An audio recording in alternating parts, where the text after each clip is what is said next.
benar meriah dan sebagian kecil di wilayah Gayo Luas.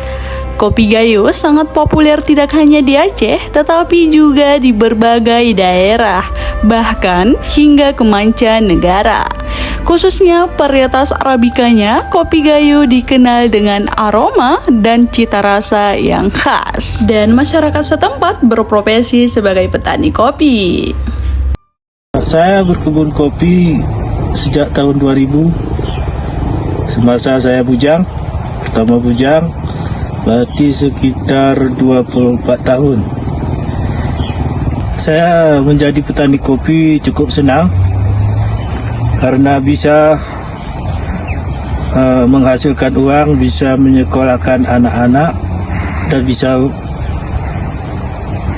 memenuhi kebutuhan sehari-hari. Semuanya itu dari hasil kopi.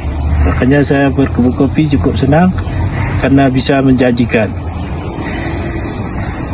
Saya cukup senang karena kopi Gayo bisa terkenal, dan mudah-mudahan dengan terkenalnya kopi Gayo bisa menaikkan harga kopi, bisa memakmurkan masyarakat umumnya, masyarakat di daerah dataran tinggi Gayo.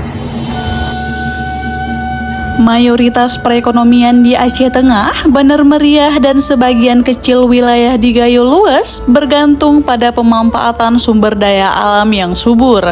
Pertanian kopi menjadi tulang punggung utama ekonomi di dataran tinggi Gayo. Luasnya kebun kopi dan deretan biji kopi yang dikeringkan di tepi jalan di desa adalah pemandangan yang umum dan menarik. Baik buruknya ekonomi masyarakat di wilayah ini sangat dipengaruhi oleh fluktuasi harga kopi ternyata. Kopi Gayo menjadi bagian penting karena dapat memperkuat sumber pendapatan bagi masyarakat Gayo. Sebagian besar dari mereka adalah petani dan berkebun, yang menjadikan kopi Gayo sebagai